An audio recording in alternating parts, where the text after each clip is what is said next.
Tossing Grenades at Windmills podcast. Welcome to the Tossing Grenades at Windmills podcast.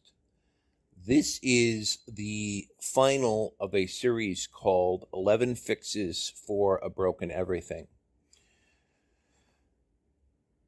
The distinction of this series compared to others is that my future series are going to be, well, about other things, but will very likely be far more revolutionary in terms of the amount of change that I ask. And I have my reasons for that, and I'm not going to go into them in great detail. I only mention it in this series at all to highlight that even within our current system, there are scalable, practical things that we can do to change things for the better. And of course, any of them I apply would be useful in another system under another constitution, or frankly, almost all of them for any government on earth, whether they're a democracy or even a dictatorship.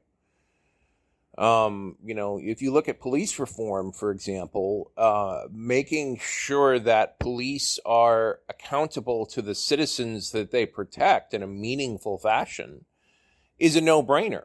If I was God King of a nation and could not make that nation a democracy, I would still insist that local law enforcement be responsive to their local citizenry. Otherwise, you're going to end up with a situation exactly like what we have in the United States.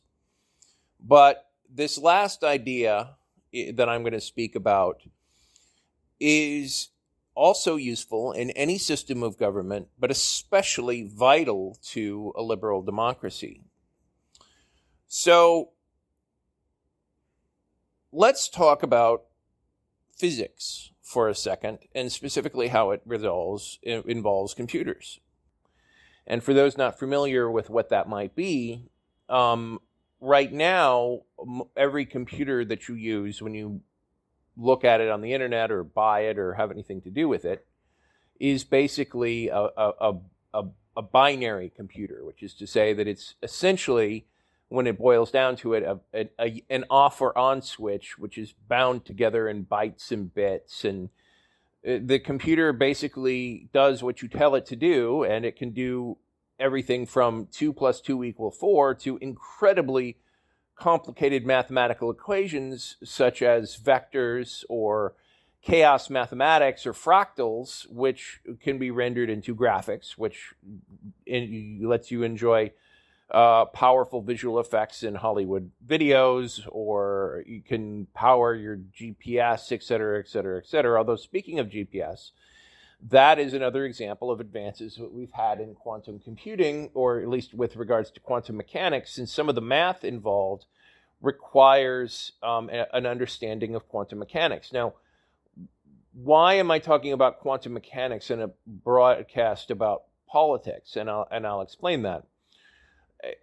Physics discovered quantum mechanics via the work of the scientists, whose job it is, through the scientific method, to posit experiments, observe the results, and publish the results, and compare and contrast with other scientists doing the exact same thing. It's the exploration of our known world through observation. It is the job of the engineer, on the other hand, to take these discoveries and turn them into practical, meaningful applications. So the scientist discovers the new data, and the engineer, in whatever field, turns that knowledge into something that actually affects our daily lives. It's very rare for a scientific discovery to be immediately applicable to the common man. Sometimes, yes, but in general, it takes an engineer to make it happen. We have had, also since the beginning of the 20th century, a study of psychology and sociology. But in general, we do not have a field that exists to take that discovery and apply it to common everyday life. Now, there are some exceptions to this. For example, propaganda and advertising clearly take advantage of these discoveries, and there are a number of existing institutions that absolutely use bleeding edge psychological or sociological data. For example, the Peace Corps, diplomatic corps, intelligence agencies, and the list goes on and on. There are any number of people that use this data. That's not what I'm talking about. So far as I know, there is no concept of an engineer for sociological discussion. I've never heard of a sociological engineer. They might exist, and I did some research into this.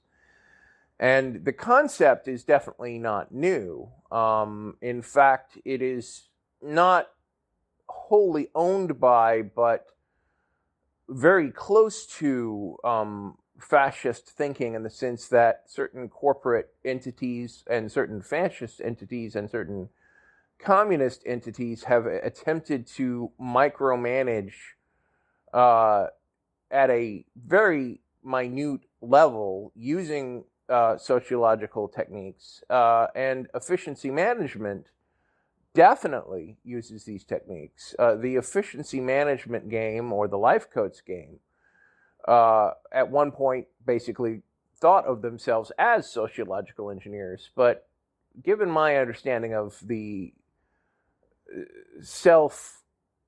life coach industry in general, that is not what I'm talking about. Or if it is, it's very specialized. To port the example back over to physics, that's the equivalent of a quantum engineer or someone who applies the discoveries of quantum mechanics only applying them to watches, for example. It would be important to have a watch that runs from quantum mechanics, I guess. Maybe you need it for time travel. I don't know. But my point is that a mechanical engineer applying wide application of the discovery of a physicist, especially older school physicists in the case of a mechanical engineer, or a chemical engineer applying the discoveries of chemists to one industry or one topic, is not the same thing as a broad field of study.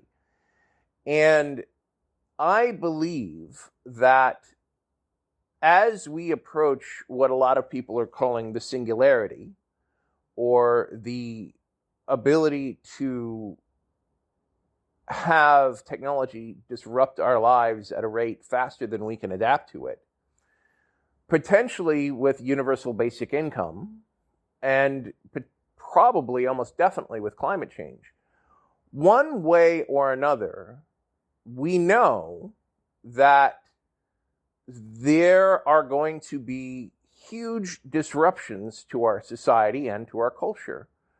In fact, quite frankly, the demand is there even without any non-existent changes right now. And what I mean by that is, ignoring anything else that happens from climate change, ignoring anything else that happens from the mind-machine interface, or ignoring anything else in terms of unemployment that will happen from automation, let's simply focus on the changes that technology already give us. Fake news and social media have had a disastrous effect on our national culture.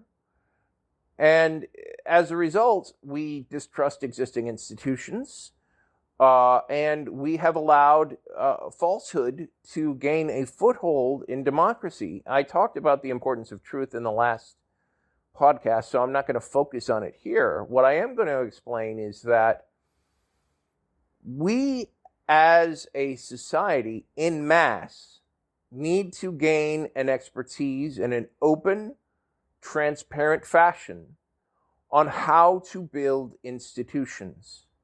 Not just natural institutions that happen as a result of happenstance, like, a bunch of people getting together and deciding that they want to change things. I'm talking about sustained, existing, and directed effort to not only change society, but keep it changed. So, calling back to the podcast I did about Lennington versus the ants and decentralized action, that's fine on an individual level, but it takes an institution to keep the glue together. Let me give you an example of what I mean. Let's talk about that problem I just mentioned, fake news, right? So if somebody puts out a fake news article about a political opponent, then a single-use action to fight it is a bunch of people deciding, you know what, we're going to block any institution on social media that shares this article. That is decentralized. It has a set of simple rules that allows you to act as an ant colony that can be widely disseminated, both the rules and the action, and the effect is immediate. You can shut down that particular action. But the thing is that fake news is a sustained problem, right? There are fake news articles every single day.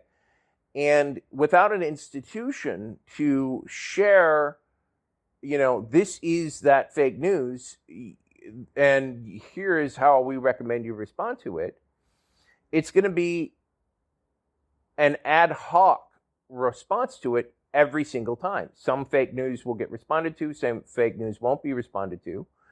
And it basically doesn't solve the long-term problem of fake news, whereas an institution designed to fight fake news, and there are some organizations that do, then you're gonna run into it doesn't really solve the problem. So, to specifically speaking, the first thing you need to understand in terms of the creation of an institution is that there needs to be a reason for the institution to exist. That sounds like a no-brainer, but the paperclip, which I refer to as in terms of what I call paperclip ideas, is one of those things that you know it instantly when you see it, and there are other things that could or can solve that problem, but it's such a simple, elegant idea that it is used around the world to hold two pieces of paper together. It is ridiculously cheap to create, and it works. And it works because it's an optimal solution. There are other ways to solve things in society besides an institution, but institutions have been responsible for 99% of all the sustained positive differences in society. And very few people, I'm not saying no one, but very few people give much thought to how to create them or how to maintain them. There are a lot of people in the world who do think about how to destroy them or how to build institutions to shape society to meet their agenda, but not at a root level. And what I mean by that specifically is, let's talk about the Koch brothers.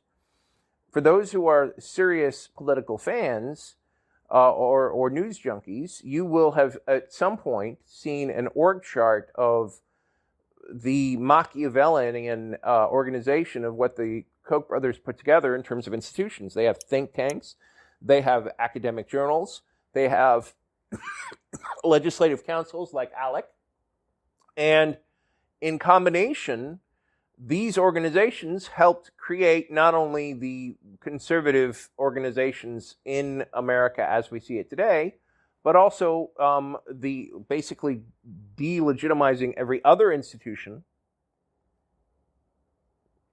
that could potentially cause a threat to them, or that other people could look to for advice on fighting their radical libertarian agenda. And they have systemically created a mechanism to destroy democracy, to destroy any narrative but their own, and that, ironically, that machine has largely been co-opted by Trump, and as a result, everyone else in the Republican Party. But this need for the ability to create institutions goes way beyond simply the necessity of creating a parallel infrastructure of counter institutions on the left, because the thing is that, as I said, we are reaching a point where we are potentially going to have a lot of time on our hands. Let's look at the best case scenario for the coming threshold of automation, right? Where robots and AIs take huge amounts of our jobs. We need to have something to do with that time. And politics is not going to cut it. I mean, sure, we can use some of that time for politics. You look at a society like a fictional society like Star Trek, where they talk about, we've moved past money, and that's great, but what do you do with your time?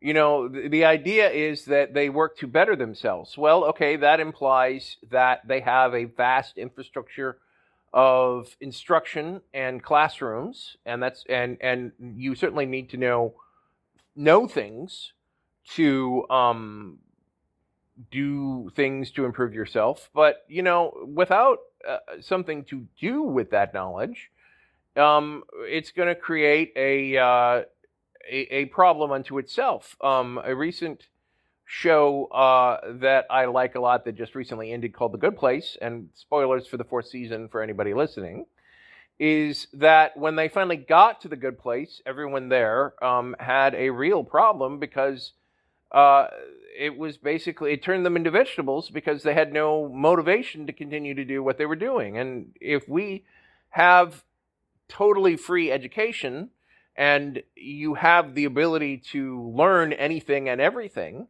you also need motivation to do something with that knowledge. Now, with space and with advances in technology, we're going to have whole new doors open to us as a society about what we can and can't do. But my point is that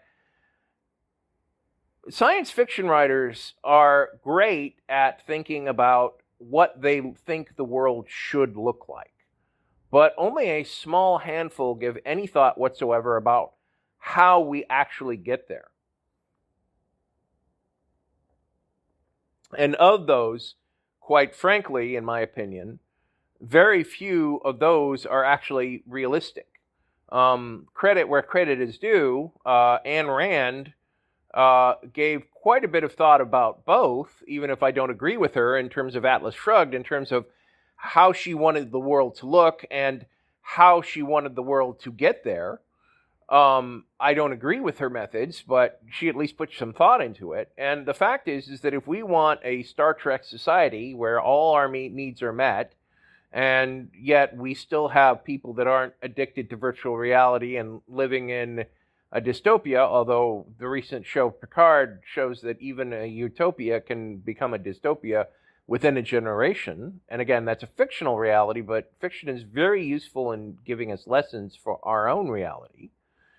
Then we need to understand institutions, and we need to understand how to create them. And this can't just be a small handful of people, some secret knowledge, which quite frankly is realistically likely the case. There are people in the world who know how to build institutions. There are people in the world that know how to apply all the techniques of sociology and psychology to understand how people behave in groups. And there are academic individuals that absolutely have this knowledge right now, possibly even some listening to this podcast. But what doesn't exist is a widespread application of this knowledge and a widespread dissolution of practical experience in building institutions. This is the kind of thing we should teach in high school as a course, along with social studies, along with physics or math, or how to balance your checkbook, assuming we eventually continue to have checkbooks. The ability to understand what an institution is and how to maintain it in society is something that basically is very important for the long-term benefit of us all. So I'm going to talk about just a little bit about what I already know about this. Specifically speaking, an institution will behave in large part, not always, but in large part, how it is designed. So in other words, if you design an institution to create a certification for police every year, and you give it a budget, and you give it a way to obtain that budget, and you create a governing board that sets that standard, that meets on a routine basis, and you create a charter that determines what it is they're supposed to do, and then you actually add a mechanism to ensure that there's definitely input from police and there's definitely input from community members. In large part, that organization will function how you designed it to be. It's important to understand from a sociological perspective, that those that don't understand that an institution basically consists of a need, i.e. what is the institution existing for? It consists of roles, i.e. who does what in the institution. Like, for example, if you look at Congress, the roles in Congress are individual member or congressperson, the Speaker of the House, the President of the Senate, a committee chair, members of a committee, et cetera, et cetera, et cetera. So, leadership is part of roles, but there can also be other roles within that. For example, in a police department, which is also an institution, there are ranks, i.e. captain, lieutenant, sergeant, etc., but there are also individual squads. Like, law enforcement is a very complicated mission. So to help solve that mission, they split the enforcement of that mission into various squads, like the vice squad, or police murder investigators, et cetera, et cetera. Same thing within Congress. Passing laws is such a complicated and sustained operation that they divide the laws that are passed into different committees, each of whom has their particular role. And so, for example, in an organization, if we're building an institution to certify cooperation from law enforcement, you need a committee that meets with community members. You need a committee that meets with law enforcement, et cetera, et cetera, et cetera. And you also ideally have a committee that monitors the behavior of the other committees to make sure that they're doing what they're doing. Now, institutions can be sabotaged and co-opted. The NRA started out as the National Rifle Association started out as an organization that taught rifle safety and was designed to meet the needs of rural communities to have excellence in rifle instruction, and eventually got co-opted to become a lobbying organization for gun manufacturers. So it is absolutely possible for an institution to be co-opted and changed, but unless there is a sustained external assault within the organization, as long as it has budget and the need to exist, it will draw people to it. So when I talk about the creation of institutions, we need to have institutions to actually identify these needs, to recruit people to help design, head, and sustain them, and to basically, in general, work to make society and culture a better place.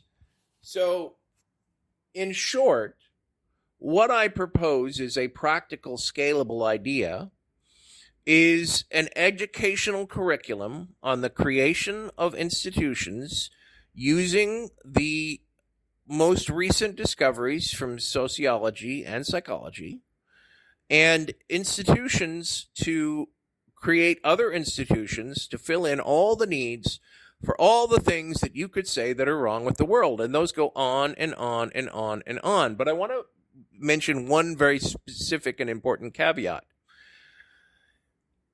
It is important to understand that simply knowing a thing is not enough to change a thing. We have known what is wrong with this country for decades. We have news articles, we have sharing of internet memes. We have comedic talk show hosts that tell us again and again and again about the outrages that exist every day by conservatives and other people, including the rich, perpetuated against the rest of us. But when it comes to actually solving these things in terms of practical application of this knowledge, we rely on very often outdated and frankly ineffective institutions with no plan to replace them or update them. And that is ridiculous.